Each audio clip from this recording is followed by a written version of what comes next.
Musamini tanole ka kan sanga do wati bela jeni mabe mi masai tano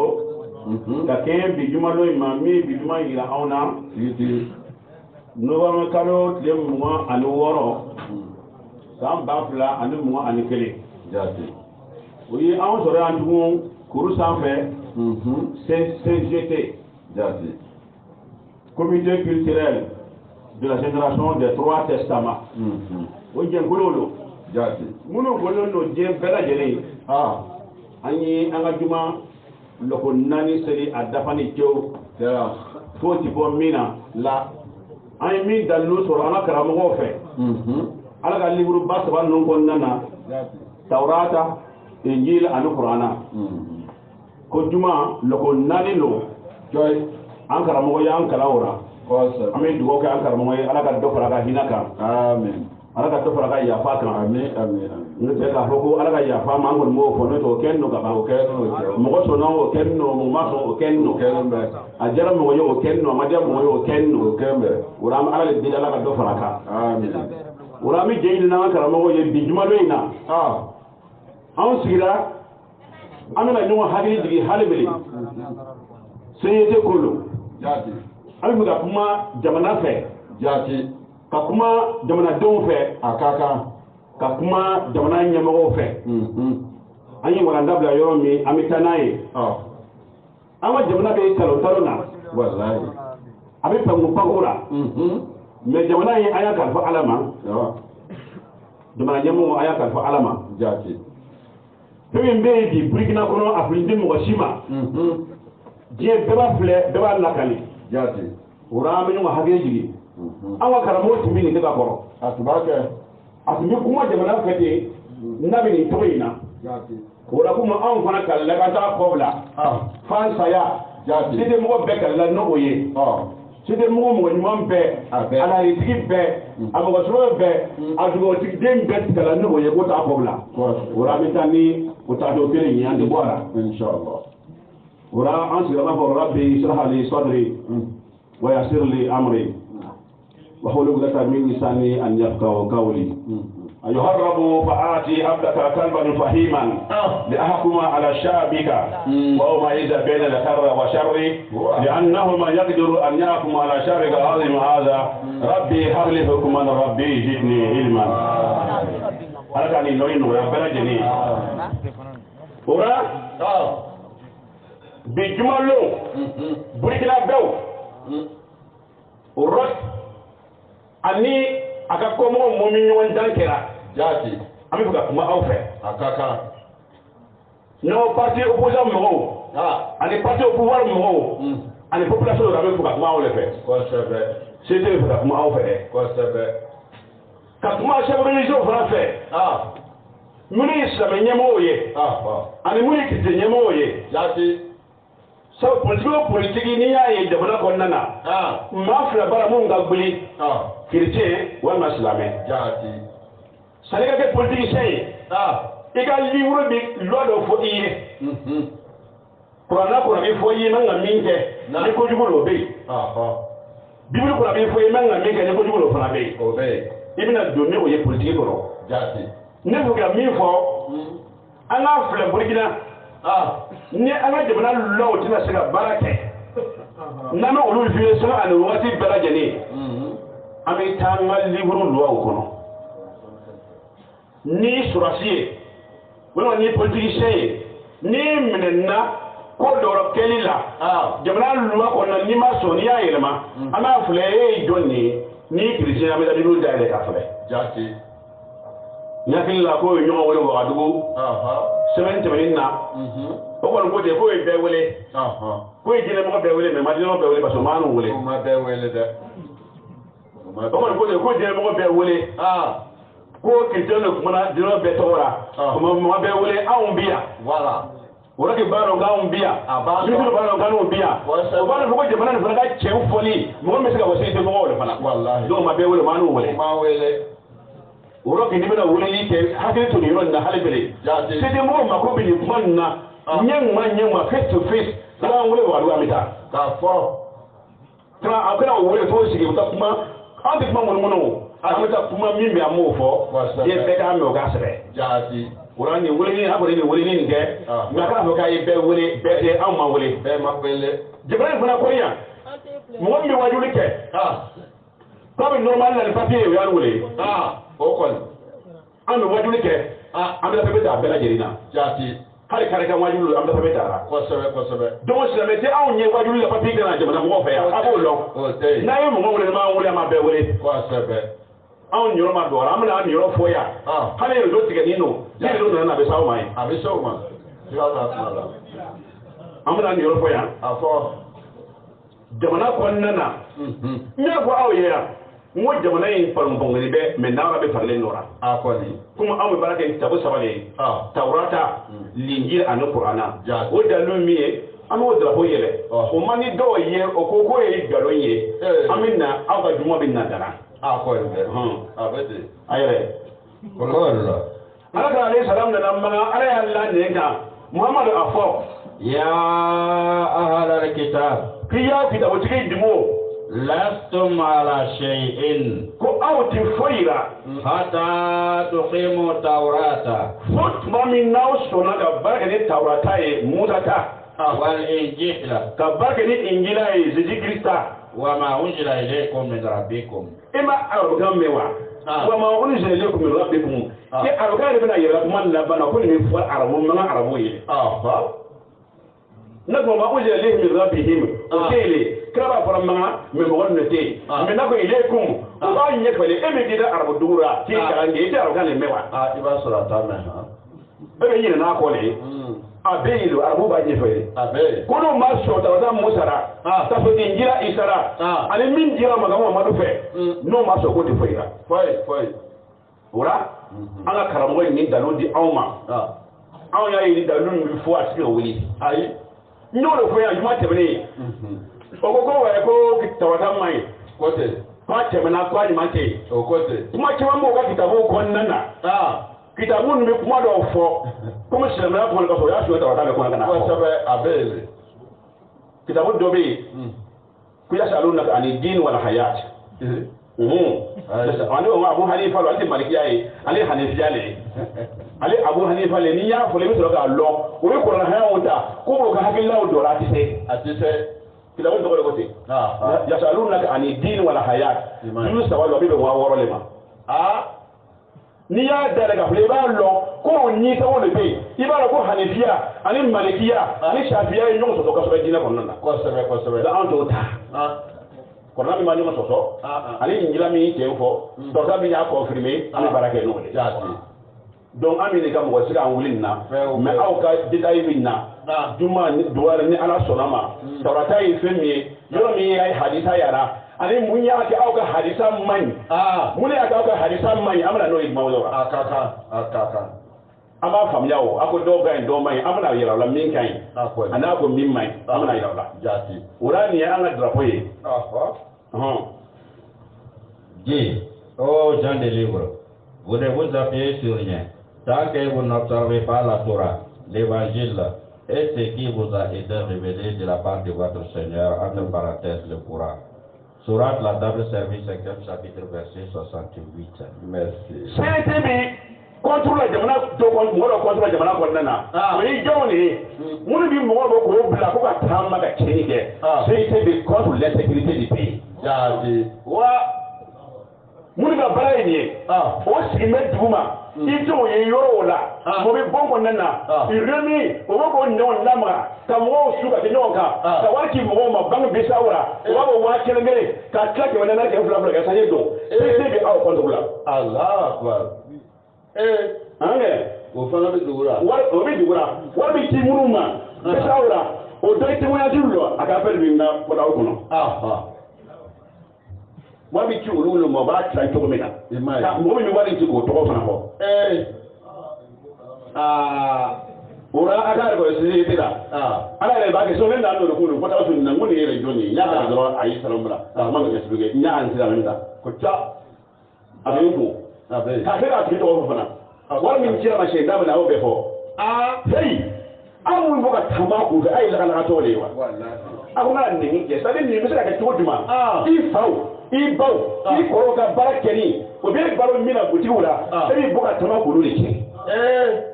o man kan an ka mun kɛ o la c'est contre l'insécurité a ko yɔrɔ bɛ ka taa ne ma yɔrɔ bɛ ka taa a ye nin kɛ o ne y'o de fɔ a ye mun kɛ min kɛ a bɛ taa ne mɔ ye o mɔgɔ bɛ aw utiliser ko e minnu fɔ an fɛ yen ko kosɔn yɔrɔ kan ka taa sabu ko a ma silo jamana kungo kɔrɔ ayi o kuma man kɛ o kelen tɛ olu bɛ min fɔ aw ye o da la ani mo sunkolo la kelen tɛ n'a sɔrɔ cɛ ye o kuma ye an ka k'olu mɔgɔ de ye fɔlɔ na fɔlɔ ni marifa ye o bolo o k'a fɔ ko anw dimina ko président sigi muso a tɛ nana yan anw nana bilasira jaati mais olu don o tɛ taa ye. Aw b'a dɔn mɔgɔ min bɛ baara in na aw b'a dɔn ŋaniya ye min ye aw kana taa o nɔfɛ dɛ an bɛna a ka livre filɛ karamɔgɔ Proverbe 22 verset 20 à 27 nin sura in talen bɛ na mun de fɔ bisimila. N'est-ce pas déjà pour toi mis par écrit? Karamɔgɔ min yɛrɛ sanfɛ dɔɔnin je vais t'instruire an b'ale ta fitini a bɛ je vais t'instruire aujourd'hui. Ala ko a ko min fɛ kɛ i kalan bi Burkina Farafina Ala ko min fɛ ka anw kalan bi jaati oui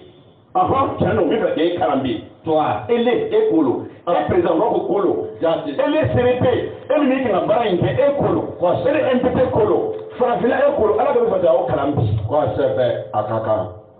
N'est-ce pas déjà pour toi mis par écrit yala ne b'a bila e fɛ sɛbɛnni la ka kɔrɔba des conseils et des réflexions n ma bila papiyew kan ladilikanbaw ma di i ma ka kɔrɔ wa n ma miliyɔn d'i ma ka kɔrɔ i ka mi ko la ban wa n ma fɛn ka kɔrɔ wa e le ne bɛ k'i kalan bi pour t'enseigner des choses sûres. Ni ala min kalan sɛbɛnni fɛnw na ko minnu bɛ yen ni tiɲɛ don ni wilibaliw don wa des paroles vraies. Programme où les programmes qui ont été wuli, alors faut les livres qu'on a corroboré. Afin que tu répondes par des paroles vraies à ceux qui t'envoient. Wali ça et le président Beka c'est Dabini que Mora. Il m'a dit qu'il a mis le qui est la clinique. Oui. Après diplomatie. Donc il faut que ces télévisions n'aient pas de diplomatie d'affaires et de matière. Que nous le voilà, Kabaka, Matama, Kokalawati ou la Fangara. Moi, j'ai fait un intellectuel, c'est faux. Il m'a versé les mains. Moi, je suis là. Alors, quand il y a foyer, il y a go. Il y a moi, j'avais des petits madame et Kenyé. Il y a go. Ni pas on a beaucoup d'années, baranke. Nani baranke. Ni pas le savent, ni quoi, il m'a demandé à voir. Il y a et moi, il y a un minimum de bisa avec le qui là au Bénin. Ou à une vie pour le Léo Sarakiri. Ala ko abiti nga nyingale kaya ale mi aw ci karam ti kan fo aw yi c'est là ne dépouille pas les pauvres ni fura ga li huru kona menno ka fantan ka fem boshi ara ko sebe eye parce qu'il est pauvre parce que fantano ala mani fo ga kewa burkina lomna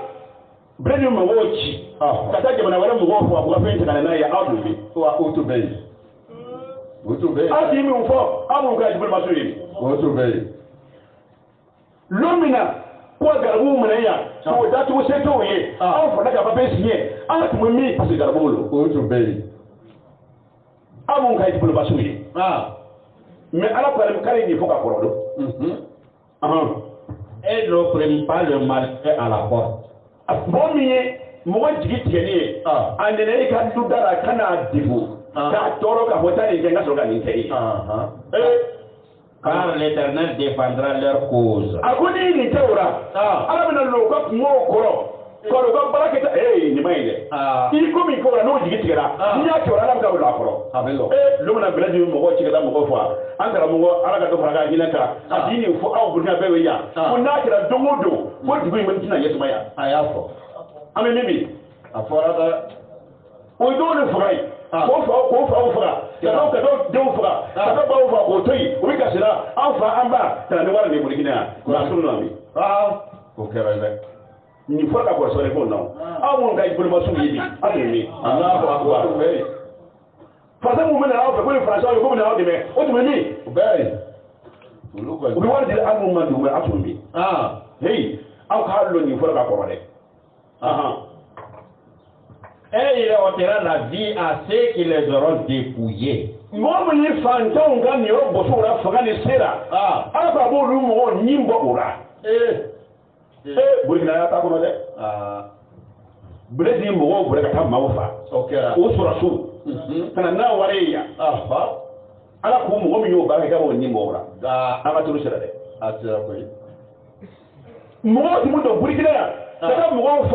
ange fe dura ta boni ka doya abo mo ko frate abo no ko be mona bi out me not me obey mudi jihadi so bila wa duya bo bi bo na moye ko fuka yela ko noye mo tu na mo wala le fuka ta mo fa fuka bo ka doya abo frate at me to be aba lo sera ka mo ne fo ya le aya ko da Ne fréquente pas l'homme colère. Burga do munu ti barala munu bama denye ma wonu flo danga tew université ne kinga paule munu ndando ti fonye sisa mingo ani dolo ko nago wudi wa ko wudi amun bo mi université ne bana awata dati munu ti fonye so ba ti mete da kala kuna ko wula sai kusi digi meka ba jumura fo awdo dumana ba kusi mbe wo bara sa tra mo munu sigi mo ora ko aw kana tugu mo ko munu mo du su bawye fe ma flali bi ko abe aw munu bini ba tra de ko ala to mo me mo du su bay mo tigi lawa munu bi kana mo wuri jamanan na ko ka giri ka ko che wuri mo du su bawle sabu ro ko yo bi ka bi ni votera ko su le bo ko be ngana barange et donc par son cavalier na de nota anyela ko sala anyela ko ya famia awuru sigini ba ti fonye abike manali anyena ko kalo kele nyona wona wa kele ndi ama ko kra tu mo be mu mo du subaye ko ni mo du subaye c'est opposant de Burkina ololo ulu zuka bo ko kele ko no bo ko amena bladi deni ka boya ara kele ko so adi klasa de ko so ko kele ko no bo ko no ani jasi kele ko de Allahu akbar magale de akele ta ko jali ko ani robi ani e bladi deni yo kele flami jasi ko kele auka sefa mi ni frate kele be auka obi ba décembre na le jati o contrat kɔni o fɔra hali ni Alassane y'a signé Alassane ɲɔgɔnden 6 y'a signé Macky ɲɔgɔnden 10 y'a signé ni Roki den kelen m'a signé a tɛ tɛmɛ Roki bari no k'o de signé ala don kura a kun fɛ a t'a ɲɛ lɔ Roki bari no k'o de signé ba tɛ signé olu di min français la kojugu o kɛlɛ de bi dugu ma kosɛbɛ Urako ni misa ne kele misa ne kini signifié abada ka mo la akene na dino la de mais aw la rato signi be daga din da mo signi ba ti fonye wallahi wolo kuma yi awra wolo dusu bune ke mo way ka ta mo way ba tuddo wolo kera awye ko sabe o ko asmi sisa mina ani wudi min ka adula ko ko bula o na o son wakin la don di bala ite ma wakin ko kala fula ni wona bigri ku fe ko ka ta wati bi tabata ko dinga ko wa aw de ko dinga re rob do rebe yo ko ne ko dinga no ko ay hadisi ni bina ko gel lumul lon dalu do ka to fe dalu min no yi ka yira fu mo ka fo ni fana ce ko na ce no taw ka ba ku fe do ka ta bi tani mun ba aw kira mu kire ko la parce que ka patron namarato min gene ka boya ni ama genye wo kire du sare la ko sebe jansi ko tere ni jansi ko lo le ka ta jadi so no ko nde o be yo ala ko ka ko ta o kana ti ko fara o kan burga ba ya beke ko kana bo singa tema masinda la vase mi ngol fole ko sebe mo mu junga bunu bi aw bla jamana kirina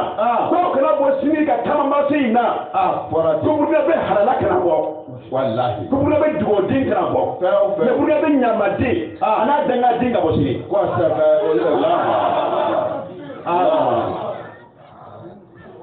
ni le sey dika kuma jogo ile kaka ni mi ya lo bola ni sey de bere ni bi strabe ikata pesa de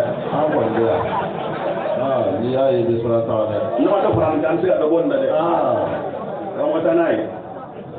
ne va pas avec l'homme violent.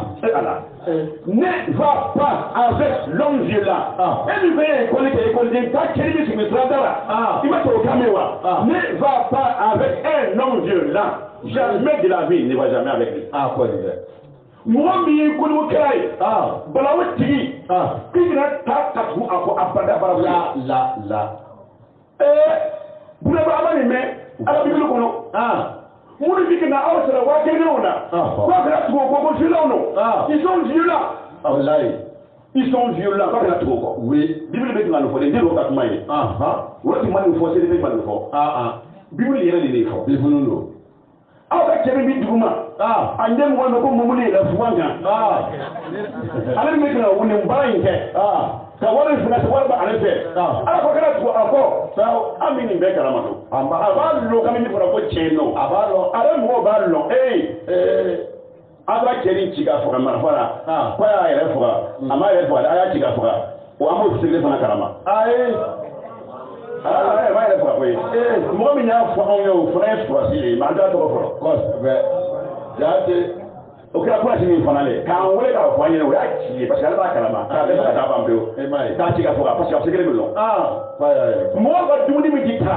o ya wele ka fo anyere aba ko karama dumuni ka teka chomi na bo fana karama akan mu rapport le ke président ada chiga fo jate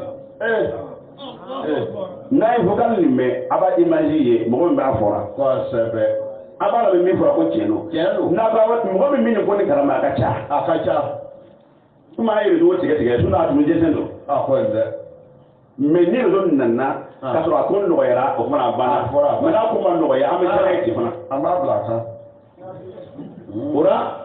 ko ga tu mo ko mun bi jamna bila keni balawla ka mo buna o nina o le zan bi so o dewle muso bi jamna wala la aw danga dew mo be ka tayela jamna du ko nana o ba fa ga jogi abana ko be ka joro ne awye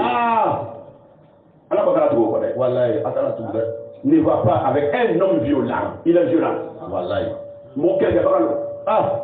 o ya fo aw yi ya ko dul ma fa so ka be hele so mais ne ko aw le tuli hakili mi de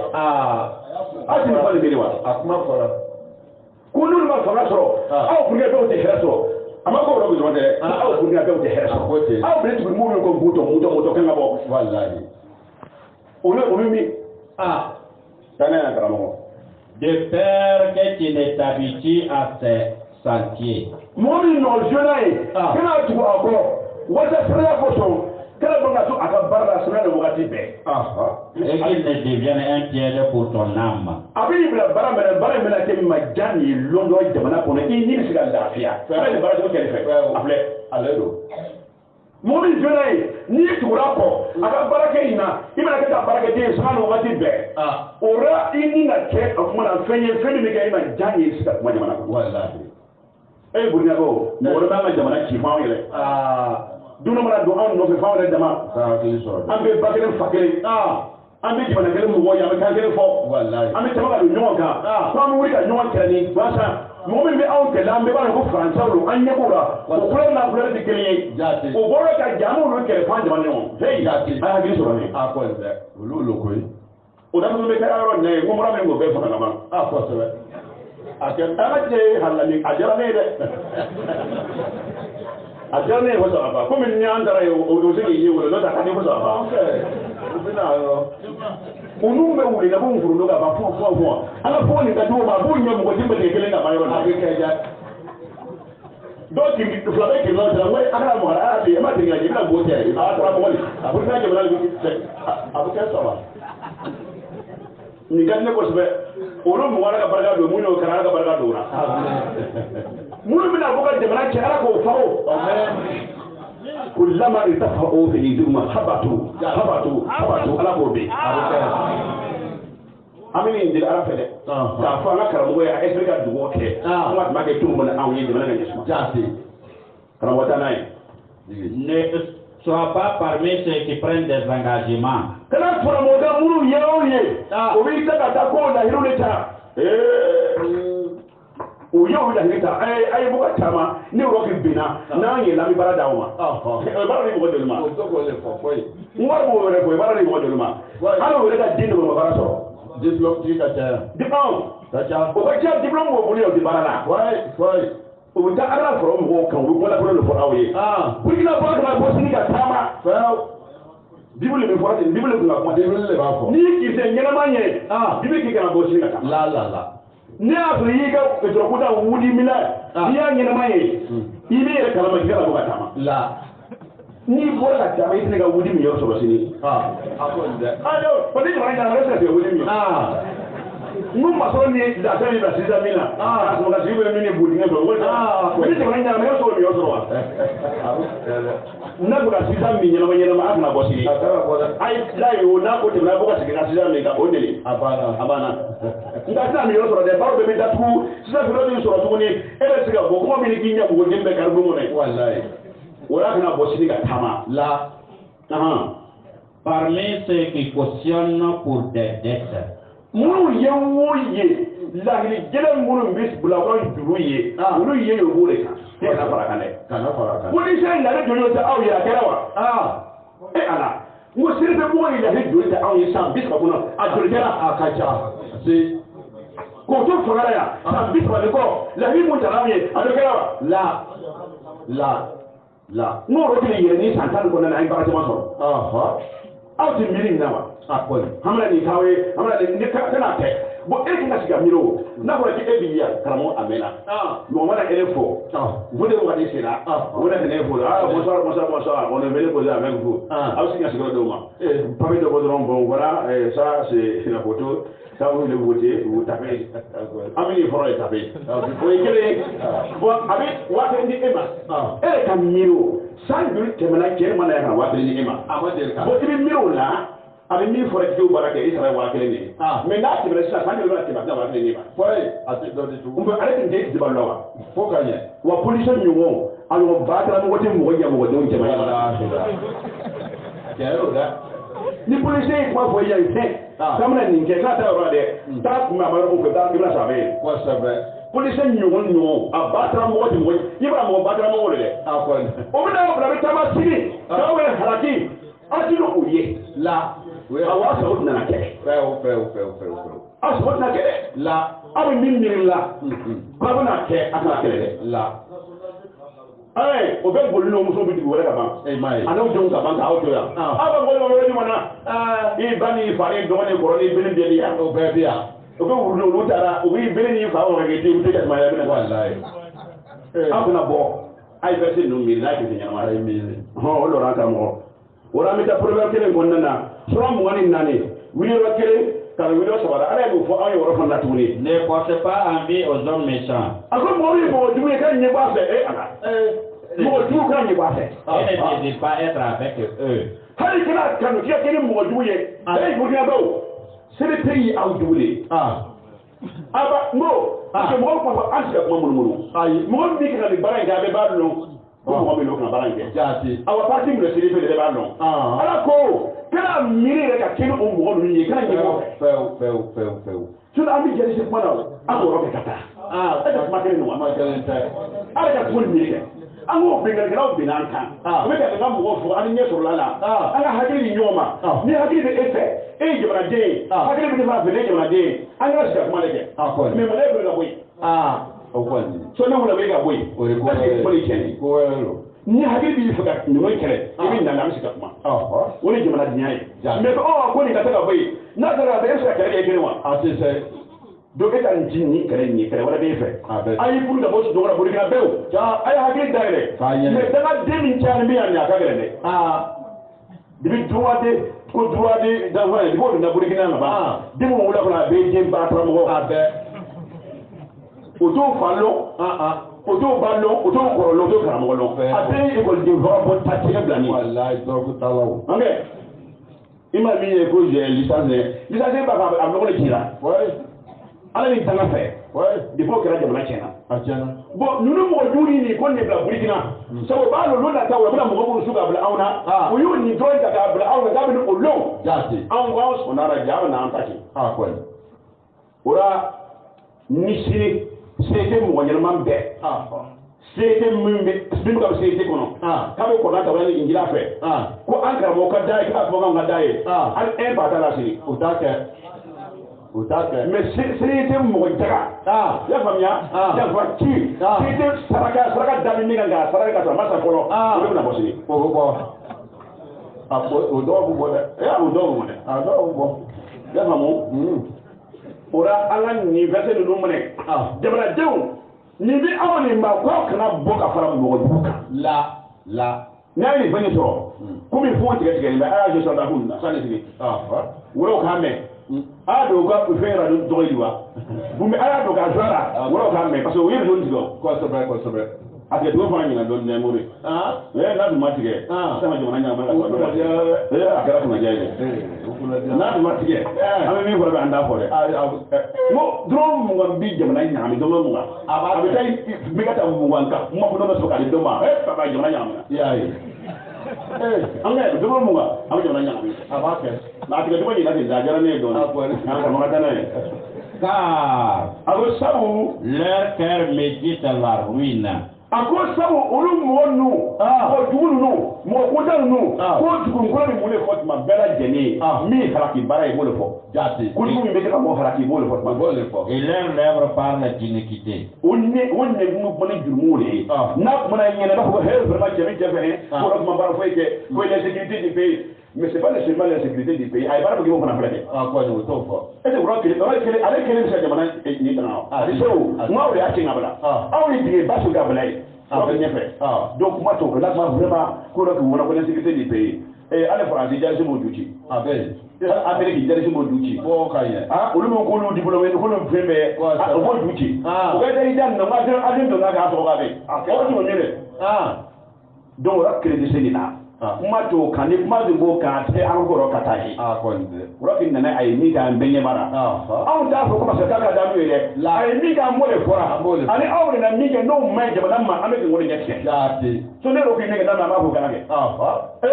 ko jamana président ye fɛn dɔ ta ma ɲi ko se tɛ t'a fɔ wa ne ma nana o ayi a bɛ fɔ kuma b'a la boli ɲɛ k'a fɔ hali politique b'a fɔ an karamɔgɔ ko tigi boli k'a fɔ dɛ et puis le kɔni b'a fɔ la a ka mɛn dɔrɔn a bɛ den kɔ filɛ ayi ka mɛn hali ni o ka mɛn dɔrɔn e kɔni y'a fɔ o kuma kɔni ti taara o la o y'a kɛ ne ye min kɛ n'a ma ɲi o kɛlɛ b'a la ka ma fɔ a yɛrɛ b'o lɔn a bɛ sɔrɔ b'a la ka ma fɔ mais n'a ye min kɛ n'o kɛ o fana ka fɔ aw ministre bɛ ka mɔgɔw bila ko ka bɔ asibali dɛ a ma ɲi dɛ sɛbɛn dabere tɛmɛna yɔrɔ la a kɛra opposant ye an ma ni ɲɔgɔn bɛ a da dɛ ouais il était le fil opposant dabere tɛmɛna yan Zefrin président le fil opposant an ma ni kuma ni ɲɔgɔn bɛ a da an ma mɛn parce que mɔgɔ hakilitigi don mais aw nana y'a sɔrɔ dɔrɔn aw de bɛ ni balaw de ye parce que aw ti n'a fɔ ko ni aw ma fanga ta ko aw tɛ hɛrɛ sɔrɔ a fɔra ka tɛmɛ mɔgɔ kɛ ka miiri nin kan nɔ mais n'ala to ɲɔgɔn kɔ kulukulu tɛ mun ye a ye sabali a ye sigi ka miiri dɔrɔn a ye kumakɔrɔ jateminɛ a y'o sɛgɛn a y'o fɛ jaati karamɔgɔ n'an bɔra yen an bɛ taa o sɔrɔ an kelen kɔnɔna na o kumana problème 24 a bɛ wuli 19 ka bila o 26 la. Ne t'irrite pas à cause de ceux qui font le mal. ako aw munun ko ni ko imande awye o bi ka jamana che o mande awye ko bana dimi ni ko ni ko so o munu ko mo ka tamande ala ko kana dimi ko so ala ba min ka robe yo ako ndigi bawna mara ko ngandi suma ka ndu ne porte pas envie au temps mɔgɔ min mɔgɔ jugu ye a bɛ hɛrɛ min sɔrɔ k'a ɲɛbɔ hɛrɛ in sɔrɔli fɛ là sabu il n'y a point d'avenir pour celui qui fait le mal. nin kuma bana an ma taa ekɔli la o ko di fo ka karamɔgɔ ko verset ko b'a ma ka ɲɛ a kaba ko sɔn kan ye dɛ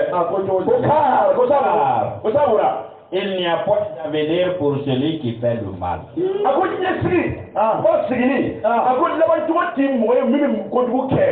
labancogo ti la basigi t'i fɛ nyame sa burikina fɛw n'a ye jamana nin ci min t'aw fɛ kabako dɛ nin bɛ se kabako aw ka taa ekɔli an ma taa ekɔli la dɛ an bɛ fura da ala ka sɔn de ye ko dɛ n tɛ an y'a a cɛla jumɛn k'an tɛ a wolo ka bɔ ɲɔgɔn na tubabukan a ko mun bɛ kojugu kɛ ka mɔgɔw bila ɲɔgɔn na ka mɔgɔ fɔlɔ kɛ jamana na ka den dɔ jamana kɔnɔna na ala ko laban ti a ra basi t'a la. Fewu. e burukina bɔ a kɛ n'ale bɛ dɛ ni aw bɔra sini ka taama aw bɛ ɲini foyi ti burukina bɛɛ ye. foyi. ni aw bɔra sini ka taama a bɛ kɛ cɛnni le ye aw bɛ ɲini ti burukina bɛɛ ye tuguni. qu'est-ce que vous avez ici mun de b'aw fɛ yan o la foyi ti aw fɛ. fɛnfitini min bɛ karamɔgɔ yɛrɛ ɲɔgɔnna ko ten dɔ ko tu tɛ aw fɛ a bɛna dogo tu min na an bɛ ɲɔgɔn ye mɛn a bɛ wuli k'o kɛlɛ wuli e b'a dɔn nin kɛlɛ ma ye ni bɛ siran bɛ se ka dogo tu dɔ la mɛ siranbaga tɛ se ka dogo tu tɛ yen bon fɛn man di ne kɛlɛ b'a dɔn wa marifa de man di ne ye parce que jitɔ bɛ se ka cɛfarin fila ci yɔrɔ yɛrɛ n'a bɛ mɛ ka sɔrɔ n'a gɛrɛ ɲɔgɔn kɔrɔ i bɛ tigɛ da ka ɲɛ kelen a bɛ de olu man di ne ye quoi an yɛrɛ jitɔ bɛ cɛfarin fila fɔ he ko cɛ ka sɔrɔ foyi a kɛra a kana wuli ko ne y'a wuli ko laban taara ko kosɛbɛ taara ko avenir foyi ti aw ye aw de ye kaba avenir de préparer la aw ye kaba avenir de préparer ala ko avenir taara ne kɛra wuli la mɔgɔ jugu kɛra tubabu ko avenir t'a fɛ la lampe des méchants s'éteint. mɔgɔ jugu jamana cibaga bɔlɔ wulibaga a ko a ka lanpa yelen nafaga opposition ala ko dɔɔni aw mako bɛ sa aw min nin baara in na ka wari di mɔgɔw ma par internet ko ka bɔ ka tagama ka kɛnɛw kɛ ka ekɔlidenw bɔ ala ko a ka lanpa yelen faga ala parti bɛna datugu sisan anw tɛ dɛ ala de ko ten k'a ka parti bɛ datugu min mɔgɔ jugu ye min bɛ jamana bila cɛnni na ka mɔgɔw bila ɲɔgɔn faga la ala ko i ka lanpa yelen ko don na bɛ faga parce que a ka lanpa fagara ka ban a fagara o Mon fils, voilà mon fils, n denkɛ crains l'Éternel burukinabew ka i sira ala ɲɛ et le roi. jama ban dɛ ala ye ko namusa ka kɔrɔ don ko n'a taara forona fɛ k'a kɔrɔlen forona dɛ ko n'a kuma dɔn sɔrɔ forona b'a fa a y'a fɔ a ye a y'a fɔ yan tuguni forona ko nana a ko burukinabe ɲɛnama sira ala ɲɛ i ka sira fama ye nin ye kuma ye koyi crains l'Éternel crains le roi sira fama fana ɲɛ hey o de sabalen don dɛ n'o tɛ kɛmɛ tɛmɛnen yan ka kɔrɔ bila ɲin n'a b'a lɔn n'a f'i nege sira sɔrɔ a tɛ yen don ale ka ko kɔni minnu bɛ nin ko nin na k'o bɛɛ la aw bɛɛ la tugu a mɛn na o de tun k'ale ye catholique ye k'ale min bɔra kelen bibili ye o ye nin caman wa aw b'a ye san faama ɲɛ dɛ n'a y'i tigɛ lɛ k'a banna dɛ ni bɛ min fɔ faama ye a ko ni verset ye ale k'a dɔn ko nin verset ye ala b'i tanga mais verset t'i bolo ko jɛnɛ dɔn nata dɔrɔn jaabi a bɛ sigila min kan o de man di e ye f'e k'o ta ko sigila sigila den kelen ye ale sigira kan ka bɛɛ ko f'e ka sigi a kan a bɛna nin kɛ nin ye don i ka turu kɔnɔ bantan cɛ ka b'a fɔ siga den kelen don dugu fila bɛ sigi a kan dɔrɔn a fara e ko f'e ka sigi sigi nin ne ta kɛ ne cɛ ne ka jinɛ ko gɛlɛn ye jinɛ bɛ sigi ale fana bɛ sigi a tɛna ɲɛ dɛ n'o kɛ kɛlɛ de anw karamɔgɔ ta Ne te mêle pas avec les hommes rémiants. Hey! Ko burkina ko kana fara mɔgɔ kan mɔgɔ minnu b'o dalaɲɛ n'o lamaga i ni rémiant non ça veut la personne même est dans la maison mais remis sa langue par les paroles mauvaises on ne voit pas dehors a bɛ so kɔnɔ a bɛ se ka dɔn k'ale don parce qu'il sort pas mais a bɛ kuma min fɔ vocal la k'a di remis sa langue ka mɔgɔw bila ɲɔgɔn na k'i kana fara o mɔgɔ ninnu kan Burgato, Abin for our yard, wouldn't be bonk on Nana, but you will be bonk on Nana, the two of the Aluma, Waki Alma, Baba Tama, who wrote the Gata, Gata, I would tell you about Gami, you know, Teresa. Alabana from Kaneko, Kanafaro, Akana for Rocky Tabaoka, right from Ogamun and Jessica. Dove Jadisi for the Moon and Barako Jadisi, Bongo. Le vrai Jadis au Burkina, vous dites que l'on voit vos problèmes, Marcel Lumulo, c'est un le vrai Jadis. C'est un terroriste. Jadis. N'a pas de seconde rencontre. C'est la terreur dans les pays. Car ça y a avec des manadons, avec mon abonnement. C'est un terroriste qui sert la terreur. Aw de bɛ tigɛ nin baara in kɛ ka nin kuma nin fɔ yɔrɔ bɛɛ bugan na mɔgɔ bɛɛ sɔrɔ o bɛ taa yɔrɔ min na aw de ye terroriste ye un citoyen burkinabé aw de ka nationalité burkinabé c'est un terroriste c'est un djihadiste kɔni dɛ ka mɔgɔw ja tigɛ ten ok an taara taa fan min fɛ ko sini wele ko sɔgɔma ko tile fɛ i hakili bɛ tiɲɛ nin ka tɛ mun mɔtɛ ekɔli la bi ala ni a ba kuma fɛ a bɛna gɔnɛ ko k'a bɛ daminɛ vendredi long o kɛ ko ne yɛrɛ ma se ka kɛ o yɔrɔ kɛra jaabi tigɛra fana walayi aw de terroriste ye aw de djihadiste toi tu te parles et les militaires barana et les loba il va le mener toi le président de CDP et le avant et le rival n'a pas parlé c'est un terroriste un djihadiste c'est on a pas donné on a dit là parce que on dit anou le manduma aba di jalisuma amani dakalama do ko sabe français wadi anou le mabali terrorisme amani dakalama ko sabe parce que français olu ka kɛlɛ ye mun ye ko ni fagali bɔnna o yɔrɔ kɛra a bɛna papier signer olu ka se ka a t'a signer mɔgɔ minnu fɔra la k'a signer dɛ aw minnu donna ka ban tɔw bɛ ma na français minnu donna ka yan aw bɛ faga ka ban yan an t'a bɔ dɛ funteni b'aw faga yan ani fɛn décembre filɛ na yan ale ma maa wɛrɛ aw enregistré k'o to ten fɛn min bɛna décembre la a b'aw nun bɛ wuli ko nforodɔ aw bɛna fɔ aw bɛna ko burukina dɔw bɛ kucɛ olu a bɛ kɛ koyi an sigilen fɔ da sa kɛ joli fundeli kɛra la hawl a n'o bugɔ a y'o to ten a y'o entraîné o bɛna bɔ jaabi ko b'o fara yɔrɔ nin na foyi b'o fara o nun bɛ wele a bɛ kɛ tubabu bɛna lɔn ko burukina bɛɛ cɛ walahi ni dɔw wɛrɛ nana kana gɛrɛ dɔ ye a y'o enregistré o to yen jaa den la kɔnɔ ala kɛ n kɛ na ne ko dumuni kana so dɔ ma so min a kana sɛgɛn gɛrɛ a b'o kɔnɔ k'o fa o bɛ kɛ dɛ ne ko dumuni b'a dumuni dɔw ma soso a kana sɛgɛn gɛrɛ a b'o kɔnɔ k'o fa tubabu jaabi o ka sukula mun ko ka mun la a y'a bɛɛ bɔ k'a bɛɛ sanna a bɛ n'a yɛrɛ dumuni dɔw ma a b'o fa sɔ o bɛ na kɔni bɛɛ kan o kɛra tubabu kulubaliw ye tubabu kulubaliw an b'o jama tɛmɛ burukina ti dugu ye dugu min labila nin bɛ dɛ burukina dugu ye dugu min ala ye dugawu k'a ye mɛ burukinaw bɛna dugu nin cɛ dugawu kɛra burukina mɛnna dɛ tubabu de b'o la histoire la u b'a lɔ tubabu b'o lɔ histoire la ko burukina dugu ye dugu min dugawu kɛra tubabu b'o lɔ histoire la mɛ u bɛna aw ɲagami gansan aw ka mɔgɔ min b'aw fɛ yan ko diplomation olu ni terroriste a y'o minɛ n'a y'o minɛ kuma nin bɛ nɔgɔya a bɛ ban sisan o yɔrɔ k'i silamɛya nin dabila ninnu minɛ man di karamɔgɔ ye deli k'a fɔ ye k'i ka forokɛ don dabila a y'a fɔ a ye vɛsi don karamɔgɔ y'a fɔ ye a y'a fɔ a ye a kana n'o bɛ sigi a kan ka ye hakili jigin dɛ bɛrɛ de y'i ɲinɛ dɛ forokɛ minɛ a vɛsi don ninnu minɛ vɛsi dirɛ ma don o bɛrɛ ten a y'a fɔ a ye n'a ye kaa o fɛɛrɛ ma dɛ kaa a ko sabu soudain leur ruine surgira a ko sani dɔɔni o ka baara jugu min n'o b'a kɛra halaki baara min b'a kɛra ala ka bana bange i m'a ye sani dɔɔni a bɛ dugu ma ka mɔgɔw bila u ka taama ka jamana ni cɛ ala ko sani dɔɔni o halaki baara in k'a bɛna bange bɛɛ bɛna ye a b'o bange yɛrɛ dɔw b'a kalama n'a y'a fɔ dɔw ko a b'o tɛ mɛ ala ko dɔɔni a bɛna bange soudain a ti mɛn yɛrɛ a ti mɛn yɛrɛ a bɛ bange sa a ti mɛn a ti boli dɛ o yɔrɔ kɛ sanfɛla bɛ datugu o la n'o bɔnna a bɛ jigin n'o ye kosɛbɛ a ye yɔrɔ bɛ datugu mɔgɔ minnu na a ye kɔlɔsi ka ɲɛ a ye fixé a y'o kaba lɔ kan n'o bɛ ka boli ala t'o bɛ bɔ dɛ sabu o ka baara jugu na bange sisan a bɛ bange sisan a ti mɛn ceux qui connaissent les châtiments ka sɔrɔ olu yɛrɛ bɛ lɔnni kɛ les uns les autres o bɛ jangata lɔn jangata min bɛna mɔgɔ kelen sɔrɔ o cɛla ni o ye nin baara jugu ye kɛ n'a bangera u b'a lɔ voici encore ce qui vient des sages a ko nka filɛ nin ye mɔgɔ min ye hakili b'a fɛ min bɛna bɔ a da la a bɛna min fɔ k'o filɛ il n'est pas bon a ko b'a fɔ ko a man ɲi dans les jugements critiquer bon qu'on nana d'avoir égard aux personnes. quand molo nyefle ko kanu ko vinga ni kiri jalina kiri buyalina ko mo hake ma ko sike il faut que on mana mo mi hake ba fe na be ala ko kalama na ba re kalama ni shima be ngate ni shima ye mi mre ati bula ka no ko mo ko balo ato ama fle ko male jema mo ba ni diplomati ama de kan tatugo ko ta ke o te ka roti ni va se bi made aba ma ko ni vete lima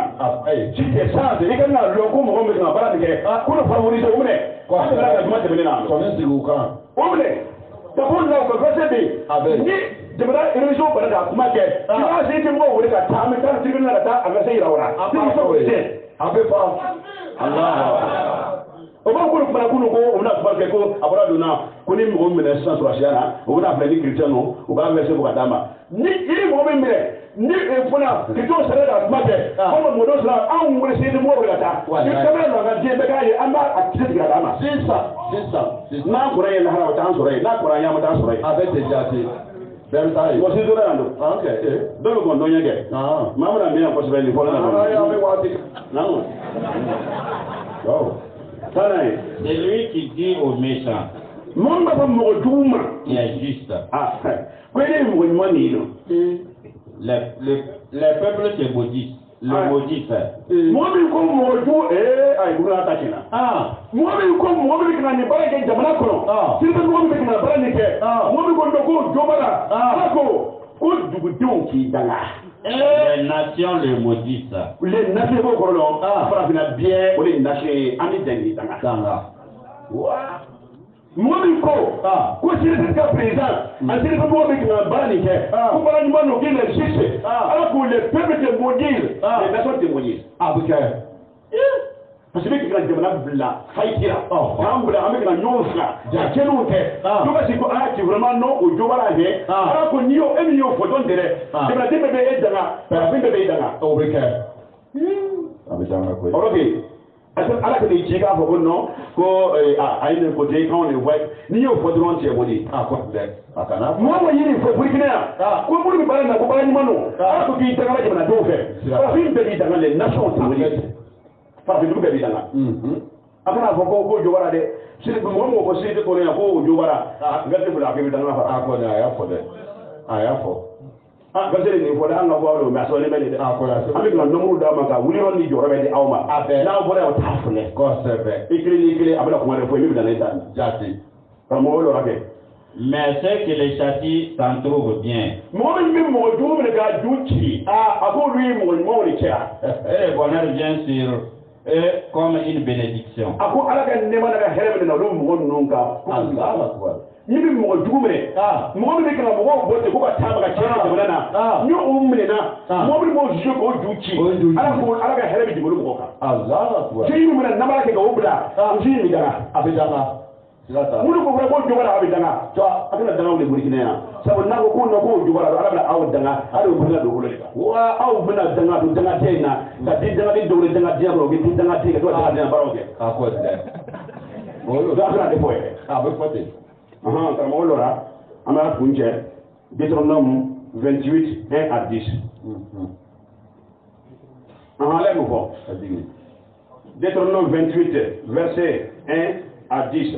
ala bɛ kuma na rɔku fɛ ani jamanadenw fɛ Si tu obéis à la voix de l'Éternel, an ye kuma min bɛɛ fɔ ten nin bɛɛ ye ala ka kumakan ni ala ka sariya taabolo de ye a ko n'i sɔnna e bɛ burukina bɛɛ ka nin ko ninnu ta n'i ka bonya da kan ton Dieu, min ka jɛmu ala ma se ka kuma ye en observant et en mettant en pratique ka sɔn ka fɛrɛ kɛ nin bagan ninnu na ani k'a bila a ma ka baara k'a kɔnɔ tous ces commandements ala ye min bɛ jagoya e kan que je te prescris aujourd'hui. ni sɛbɛnna e ye bi bɛse kɔnɔna na ko a bɛ kɛ ten a bɛ kɛ ten a bɛ kɛ ten ni jamana masakɛ y'a bila a ma sa ni jamanadenw don L'Éternel ton Dieu te donnera la supériorité sur toutes les nations de la terre. a ko mɔgɔ o mɔgɔ bɛ dugukolo kan ni jugu don ala na se de kɔrɔta d'i ma a bɛɛ kan Jati. o rɔ ten burukina bɛ fɛ ka se sɔrɔ jihadisiw kan vɛse minnu dira aw ma baara kan ka kɛ cogo min na Jati. n'aw bɔra ka bɔ ka taama n'aw bɔra ka tiɲɛni kɛ ka sigi aw nɔ na k'aw tɛ tiɲɛnikɛlaw ye ala bɛna se di aw n'a ka jamana président ma aw jugu bɛɛ lajɛlen kan Jati. Voici toutes les bénédictions qui se répandront sur toi. Et qui seront ton partage. Lorsque tu obéiras à la voix de l'Éternel ton Dieu.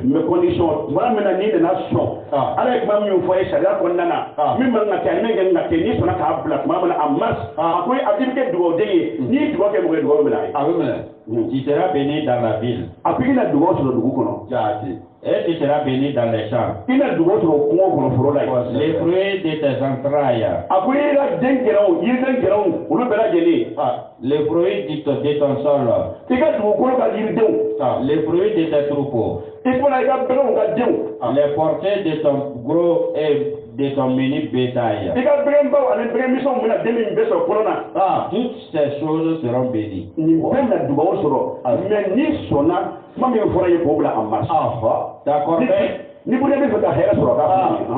Ta corbeille et ta fiche seront bénies. Tu seras béni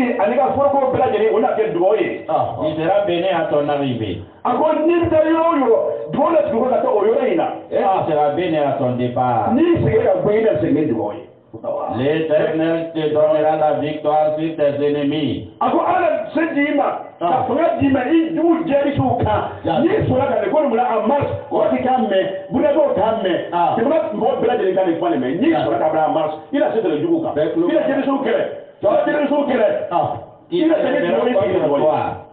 Qui s'élèveront contre toi. Ils sortiront contre toi par un seul chemin. Et ils s'enfuiront devant toi par 7 chemins.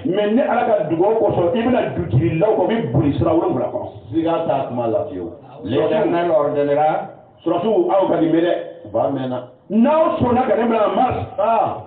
Avec son nom, il y a un sorti devant les noms. Avec qui les noms, aïe, on connaissait. Aïe, il dit qu'il est musulman. Toi, tu es chrétien. Je vois ton frère, dans le frère, en tant qu'un musulman, est-ce qu'il pourra se rendre là-bas? Voilà. Il y a des sorciers. Il faut arrêter. Ni mal arrêter. Avec front, avec qu'elle a mis dans le défense. Ni les témoins m'ont dit, allez, en tout cas, ça encore. Et voilà, vous avez fait que tu es de mon frère. Il me met dans le front. Il me m'a dit, il y a j'ai des choses à s'en aller. Mais à ton bonheur, je ne le sais pas, tu connais. On peut voir dire, oh, ma gars, il nous m'a beaucoup donné. On peut voir les mecs, ils m'ont montré. Kalou, le gars, ils m'ont montré. Un sous-terou. Comment ils s'en allaient, ils m'ont montré. On est là. Ah, tu sommes là, tu es là, tu connais. Satan Durdeo, Satan Durdeo, Samuel Domé Kerala. Ah, tu n'as pas de beaucoup de Sambilu, Sambina, Alan Mogola, Kavala Bedi Asumuruma. Pas Macarafo, ni que ma voiture qui t'a pas. À quoi il fait? What spirit is that for? Quoi, c'est à l'image que vous voyez. Parce qu'il y a ce nom, il y a le faux, ni il y a que brou, ni le colonel est en soleil, ni le colonel est en soleil. C'est la tara. Tu n'as pas jamais que la dame, à la madame, non, c'est la radio, avec un voyage d'Amérique. Ah, il t'a mis ça. Moi, je vous amener, on a Nabi Sabé, à la Bible, on va voir. Nabi Sabé, à la Gra, et il m'y est boulot. On a des voitures de Vénérado. Avec les couilles. Moussa nommé Nissa de Bétéa, à l'Ouvrage Bétéa. Et là, à la Wadi Damé. Avec les micros, on a le problème de Bétéa. Donc, à la salle, nous faut ligner. Il nous faut les salines, il m'a fait salines. Avec le bon, il m'a Sarah. Oui, on a ma maman Sarah. Oh, et nous prenons mon nez, ça m'a dit, oui, au cas où c'est une minute pour y avoir parce qu'on va là, comme ça. Alors, tu vas se rendre dans le niveau. Ah, il doit hey, demande il faut affaire. Et le papa, tu as fait, donner le bras. Et ça, nous, là-bas. Et je vois nous. Pas ni ma à la main, faut que ça y a long, à change à femme, oui, ni ça des du fardeau. Mais il y a un côté, il faut envoyer Israël, il va du faire quand il va. Tempête.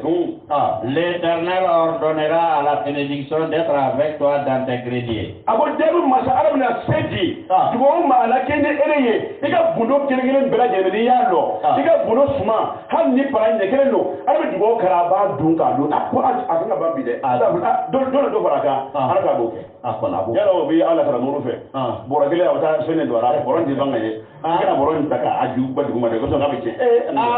boron yunga budga na bla ko borota. Ni ya bada do jeli de. Na na ba bo ga bo. I b'a fɔ k'a ye muso kulokolo dɔ b'a poro dɔɔnin ka taa ten i bɛna filɛ sini kɔrɔ t'a dɔn na ne kɛ kuma aw ka b'a ta dɛ ko a bɔtɔ don k'a jɔ ne wele heyi i ka fɛn min dara tiɲɛ wale ala ka b'o dugawu de kɛ o ma se sɛbɛnlen d'o ma i ka bondo suma dugawu bara ti ban Et dans toutes tes entreprises, i ka baarada kelen-kelen bɛɛ Burkina ala bɛ dugawu dɔgɔya n'a sɔnna ka sariya bila en marche il te bénira dans le pays ala dugawu kɛ i ye dugu kɔnɔ que l'Éternel ton Dieu te donne. ala ye dugu min di aw ma n'o ye Burkina ye n'aw ala ka sariya bila en marche roke c'est chrétien i catholique le i seremani ta sur la Bible k'i bɛna jamana nin nana ka na n'a sɔnna ka bila en marche baara bɛ Burkina dugawu a b'a kɛ o la ka wuli an ka taa dɔ di Tu seras pour l'Éternel un peuple saint. a ko i na kɛ dɛmu ala fɛ jamanaden min ka sanu Comme il te l'a juré. komi ala kalila ye cogo min na ko n'i ye n ka sariya baara min kɛ ko fo i saya Lorsque tu observeras les commandements de l'Éternel ton Dieu. par condition lorsque wala minɛ n'i nana sɔn ala ka wulibaliw ala ka ordonnance na ka jagoya kumaw o min dira i ma n'i sɔnna k'o filɛ k'o bila en marche wagati min ala bɛ sɔrɔ ka nin bɛɛ kɛ i ye. Et que tu marcheras dans ses voies. a yira tama ala ka sira la ka kɛ ni ala ka sira ye ala bɛ nin bɛɛ kɛ i ye. Burkina nin de aw ta ye Iraki nin de aw ta ye jamanadenw aw ni yɔrɔ bɛ nin na dɔw kana bɔ ka taama a kana kɛ ni mɔgɔ jugu ye mɔgɔ jugu min kan ka baara kɛ ala ko a ka nafa bɛna faga. a ko a y'a fɔ aw ka baara jugu bɛna ka kɛnɛ ka sira a bɛ lakɛnɛ kan dɛ wala k'i kan ka baara kɛ cogo min ala y'o fana fɔ ɲɛna a y'a fɔ wala se tɛ ka kuma nin ye a voix don mais ale m'a fɔ parce que a sɛbɛnnen bɛ de a y'a ta k'a fɔ ka numéro di san'a bɛ girin anw kan ko an bɔra a donna yan an verset minnu di aw bɛ taa sigi olu de filɛ aw kelen verset kelen bon na aw ka sɔrɔ ka miiri n'a miiri a b'a dɔn an bɛ min fɔ aw ɲɛna an ɲɛna aw ma de n'o tɛ an t'aw jugu ye fete bɛ nasara na wagati bɛɛ dɔw bɛ bɔ yen dɔw bɛ na dɔw bɛ yen dɔ bɛ na a bɛ fɔ ten fo ka taa bɔ ka ɲɛ sete mɔgɔw y'a hakili la ko sete bɛna tunu aw bɛna yɛrɛ tigɛ ayi aw tɛ tunu dɛ a tɛ tunu dɛ aw de bɛna ban sen soli de ban dɛ ayi sete bɛna taa ka yiri ka fete kura de a bɛ taa ka fɔ a bɛ kɛ minnu b'a minɛ kelen na k'an bɛna tunu sisan aw fana yɛrɛ tigɛ minnu bɛ sete de kɔnɔ yan k'a ko nɔgɔya la aw fana yɛrɛ sɛgɛn ni fana k'u na taa ye kuma jugu fɔ sira bɛ kelen kelen bɛɛ lajɛlen ni se ka sete baara kɛ hali den yɛrɛ ni sen bɛ taa a bɛ ten a bɛ ten kila tun ne ka munafiya yɛrɛ la tila ɲɛnabɔ dɛ a ti n'an kumana kɔnɔ dusu ka bon dusu ba kuma tɛ kuma min bɛ kɛra a man ɲi o a ko kana fɔ n'o fɔra ko dusu ka bon ne na a ko i bɛ sabali ka muɲu sabali ni muɲu de bɛ kɔni bɛ jama ta o de na kɔrɔna d'i ma o ye kɔrɔna d'i ma o ye baasi ye ne sabalila ka muɲu aw fana ka sabali ka muɲu aw na ne kɔrɔna de min bɔra kɔnɔ ka fɔ a y'o fana minɛ a y'o minɛ an kana kɔrɔna de yan n'o da min bɔra kɔnɔ k'o fana minɛ ka kuma cɛ fɔ ye ale ni kɛlɛ de kelen tɛ mɔgɔ si ka ŋana duba cɛ a fɛn bɛna halaki la an karamɔgɔ an bɛ dugawu caya kan sabu ala ko n'an sɔlila muhamadu kan k'a bɛ sɔli anw yɛrɛ kan a y'a fɔ an ka se k'o valeur lɔn k'o bonya lɔn an karamɔgɔ de fɔ anw ye n'an dugawu kɛ an karamɔgɔ ala dugawu k'an yɛrɛ fana a bɛ ten n'an dugawu k'an karamɔgɔ ye a ni bɛ yɔrɔ min na olu mɔgɔ bɛ dugawu kɛ anw fana ye a bɛ kɛ n'an sɔnna min fɔ a ye ka sɔrɔ ka taa an karamɔgɔ k'a to farikolo la a tun bɛ yafa mais a di bɛ yɔrɔ la k'a ni tɛ yafa dɛ n bɛ segin kuma na n bɛ kari ala ka lebu sabara cɛ ko cɛ tora seyidu kumaya t'a la misɛnya t'a la k'i bɛna ko de kɛ se tɛ juguya la ala ka se tɛ mɔgɔ la juguya k'a bɔ ko dɔ la walahi a kɛra o bɛna yɛrɛ yira tile bagan fɛ i bɛna kɛ fatɔ ye ka mɔnɛ bɛɛ yira tile fɛ sira t'a la sira t'a la Allahu akbar sɛbɛn t'a fara ni mali la i b'a kɔrɔbɔ a bɛɛ ten ni mali la i b'a essayer ni mali la i b'a daminɛ essayer ma ma ɲi kuma bɛɛ kana o sa ye la an bɛ sɔrɔ ka ala ɲɔgɔn ye an ka ka bonya n'a lɔhɔrɔma ala ko bi an bɛɛ ka amin a ka bonya n'a lɔhɔrɔma ala ka se tɛ kɔrɔta amin amin amin a ka bonya n'a lɔhɔrɔma an bɛ siran fɛn fɛn ɲɛ ala ka bɛɛ jigi ka ban amin amin amin amin an bɛ dugawu kɛ a yɛrɛ ye ala k'o yɔrɔ fisa ma ni ɲan ye amin a ka to o la a ka dugawu kɛ anw ye inshallah an bɛ dugawu kɛ an ka karamɔgɔ ye an ka sariya mɔgɔ 12 dugawu kɛ an ka imamu bɛɛ lajɛlen ye a bɛɛ a fɔ an ka mɔlɔmuso an bɛ dugawu k'a ye hali bi a ka dugawu kɛ anw ye si fɛnɛ ala k'a d'an ma amin an fa dɔrɔn fana bɛ yan ala an bɛ dugawu k'a ye ala ka sini kɛnɛ d'an ma amin amin si tɛ mɔgɔkɔrɔ bɛ ala k'a bɛɛ mɛn amin sabu denmisɛnninw ni mɔgɔkɔrɔ bɛ aw ɲɛfɛ ko aw ka ko ɲagamu kana o b'a woloma a man kan minɛ ten n'an taara min ɲagamu kana ko woloma n'o tɛ ɲɔgɔn tuma dɔ an t'a woloma wala bɛ n'an ma ɲagamu fana a tɛ woloma quoi a tɛ woloma hayya ka ya wala la ilaha hayya ka ya wala la ilaha hayya ka ya la ilaha hayya ka ya wala la ilaha hayya ka ya wala la ilaha